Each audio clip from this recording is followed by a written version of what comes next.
Salut tout le monde, bienvenue sur cette vidéo. J'espère que vous allez bien, moi je me porte bien.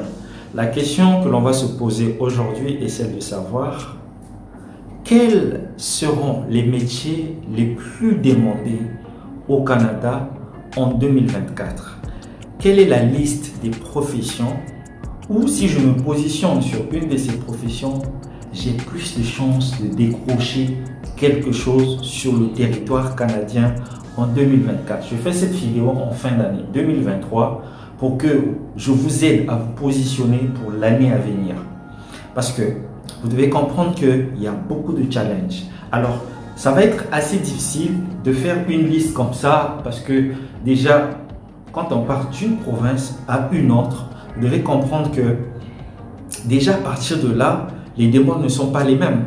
Alors, il y a quelques professions qui vont revenir dans une province, que vous allez retrouver dans une autre province, mais il y a d'autres qui changent d'une province à une autre. Si vous venez au Québec, vous voyez les métiers qui sont en demande, ça ne sera pas les mêmes métiers au niveau de la province de Saskatchewan. Vous pouvez trouver un métier qui est en forte demande au Québec, mais qui est exclu de la liste des métiers en demande en Saskatchewan.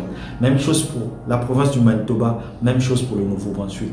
Alors, cette vidéo est très importante parce que là, j'ai fait un bilan des professions, des métiers que vous allez retrouver pratiquement dans toutes ces provinces. Alors, donc, quelqu'un qui vit par exemple dans une province, en voyant la vidéo pourra dire non, mais pourquoi il n'a pas parlé de ce métier? Sachez que je ne peux pas parler des métiers en demande dans toutes les provinces, mais j'ai fait un petit bilan d'expérience, retour d'expérience, interviewé, interrogé, et je vous fais cette petite vidéo que vous devez partager autour de vous. Quel est le but de cette vidéo?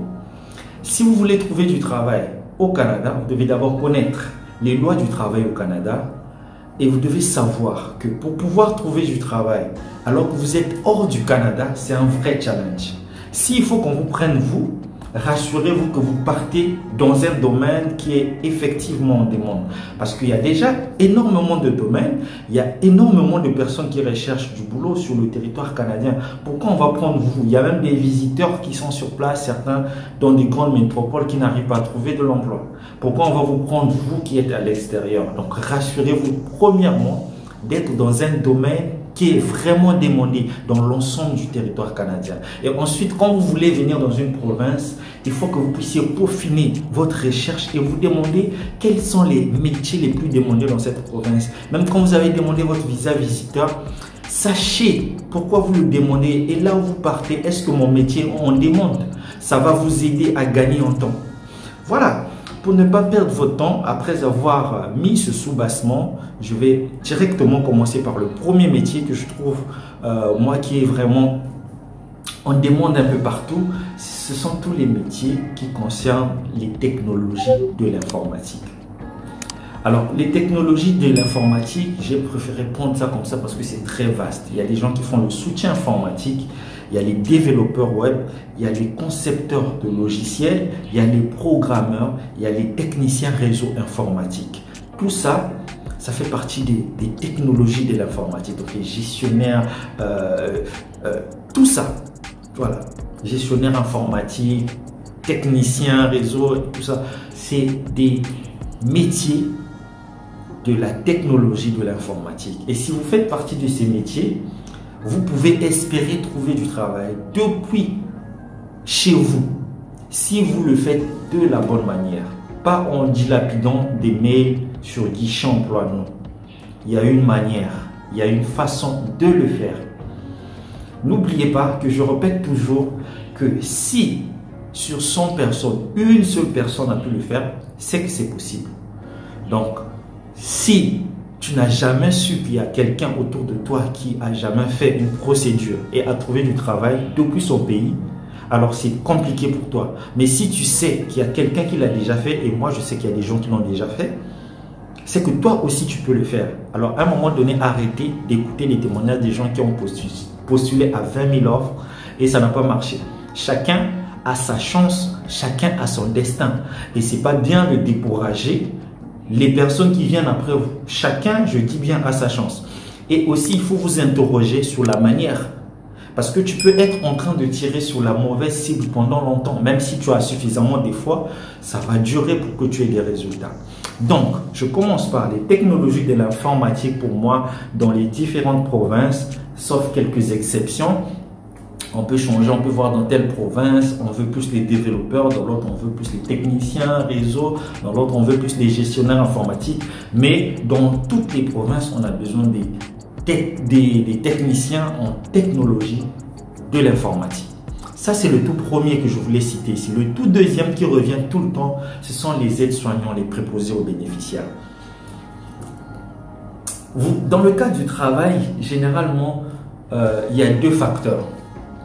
Lorsque vous connaissez votre métier, vous connaissez le titre, il faut toujours retrouver ce qu'on appelle le code CNP. Le code CNP vous permet d'être situé parce que chaque profil a des exigences. Si tu connais le code CNP de ta profession, tu peux le taper sur le site du Canada.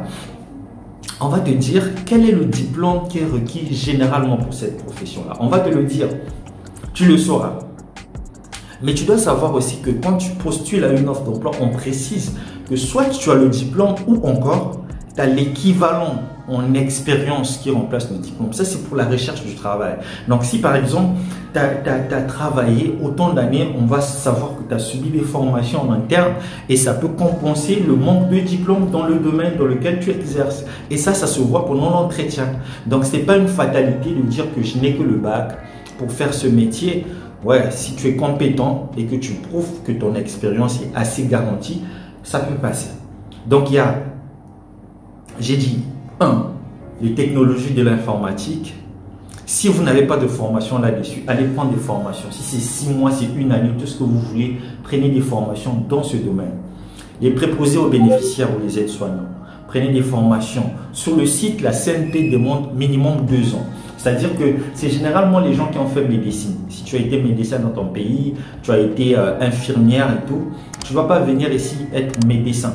Parce que la médecine, c'est des métiers qui sont réglementés. Donc, tu ne vas pas quitter ton pays et venir faire. Et vous devez avoir ces informations lorsque vous recherchez l'emploi. Donc, du coup, quand tu arrives, tu dois prendre un emploi connexe, mais toujours du domaine de la santé. Et les préposés, on les recherche partout parce que la population, elle est vieillissante. Il faut bien qu'il y ait des gens qui vont s'occuper de ces personnes âgées.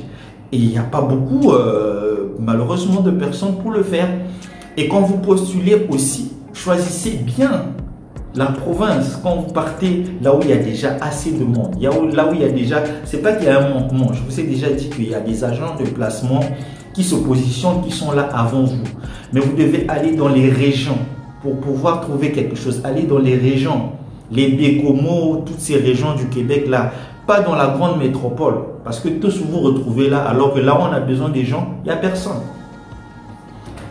Troisièmement, donc j'ai cité dans le cadre des santé, c'est vraiment les préposés et puis voilà, technologie informatique. Troisièmement, il y a les éducateurs des services de garde. Donc, vous savez, les petits enfants, on a besoin des personnes qui peuvent les entretenir. Et ces personnes-là sont très rares. Et généralement, les formations, vous pouvez les faire depuis votre pays. Et faire des stages, mais demander à ce que ces stages soient comptabilisés comme un vrai travail. Entendez-vous avec votre employeur et ayez une expérience et postulez dans le domaine. Ciblez les maisons de garde, les garderies. Et postulez. Et je répète, pas dans les grandes métropoles. Et faites-le correctement, vous aurez des résultats. Ça va être un métier qui va être encore en vogue en 2024. Et si vous suivez mes conseils maintenant, vous pouvez déjà commencer les formations et postuler au bon moment. Parce que le choix que tu fais aujourd'hui, ça va déterminer comment tu vas terminer l'année 2024. Je poursuis quatrièmement. 5e mois et 6e mois, je vais les mettre ensemble. Il y a les soudeurs, les plombiers et les agriculteurs. Ça, c'est depuis 2017.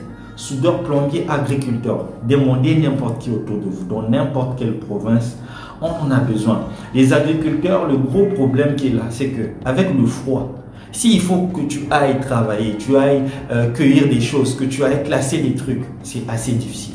C'est un travail assez difficile, surtout pendant l'hiver. Mais ça ne veut pas dire que tu ne peux pas le faire. Tout dépend de ton engagement. Si tu as l'expérience dans le domaine, tu as travaillé. Généralement, vous me dites, moi j'ai travaillé, hein, je fais mes jardins et tout.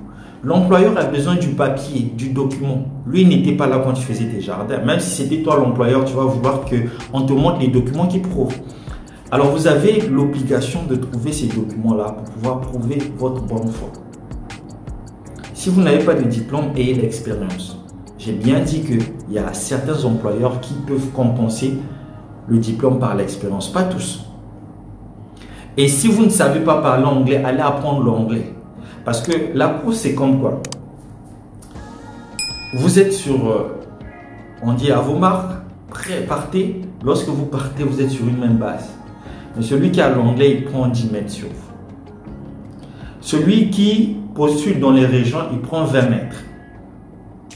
Celui qui change sa manière de postuler, qui ne fait pas que envoyer des mails sur guichet emploi, il prend 50.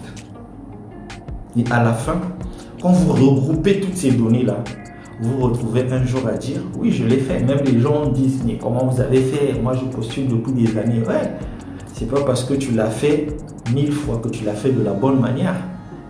Hein? J'aime souvent cette histoire de la Bible des disciples qui ont pêché toute la nuit sans même attraper un fretin, même pas un petit poisson. Et lorsque Jésus vient dans cette écriture, il leur dit, jetez le filet de ce côté. Ils disent quoi? On l'a fait toute la nuit, ça n'a pas marché. On l'a déjà fait toute la nuit. Mais cette fois-ci, jette le filet de l'autre côté. J'ai juste envie de vous dire, jetez le filet de l'autre côté. 2024, ça ne va pas être une année exceptionnelle si toi-même, tu ne veux pas être exceptionnel. C'est toi qui vas rendre ton année exceptionnelle. On est en train de tendre vers la fin. Si ton objectif, c'est d'immigrer au Canada, surtout au moyen du travail, il y a des prérequis, il y a des choses qu'il faut faire. Le CV, j'ai expliqué comment le faire. La lettre de motivation, je l'ai expliqué. Comment aller dénicher les entreprises, je l'ai expliqué. Je vous ai parlé de l'importance de LinkedIn dans la procédure. Tu ne peux pas sauter une de ces étapes et vraiment espérer avoir des résultats. Parce que je suis quand même un ancien et je connais quand même les échecs et les réussites. Parce que je reçois des témoignages et des gens que j'ai accompagnés et des gens que je n'ai pas du tout accompagnés. Et à la fin, je tire des conclusions. Je vous dis que c'est possible. N'écoutez pas tout le temps des personnes qui sont pessimistes à mort. Vous devez le faire de la bonne manière. Ciblez bien le métier, ciblez bien la province, ciblez bien la région. Allez apprendre l'anglais. Soyez surtout motivé et persévérant. Celui qui persévérera jusqu'à la fin sera sauvé. Prenez soin de vous. Chaque jour est une vie. Si vous avez des questions relatives à la vidéo, laissez-les en commentaire. Je vais répondre. Par contre, si vous avez besoin d'un accompagnement pour trouver du travail, écrivez-nous dans notre mail de circana@outlook.com. Nous allons analyser votre profil et vous dire si nous trouvons votre profil, on demande si on peut vous accompagner dans ce domaine ou pas. Si ce n'est pas le cas, on va vous faire des propositions pour d'autres programmes. La consultation, là, elle est gratuite, mais uniquement pour les gens qui veulent être accompagnés. Si vous avez une question, vous la laissez en commentaire, je vais répondre. Si vous voulez savoir, voilà, vous pouvez dire j'ai tel âge, j'ai fait ceci, je veux savoir si je peux faire le permis de travail. Vous laissez en commentaire. Mais de grâce, suivez la vidéo avant de poser la question, parce que c'est tellement agaçant. Une personne qui vous pose une question que vous avez abordée dans la vidéo, c'est presque un manque de respect au travail qui est accompli. Et c'est pas noble de votre part. Je sais que vous êtes des personnes pleines de noblesse. Alors, prouvez-le. Ciao, ciao.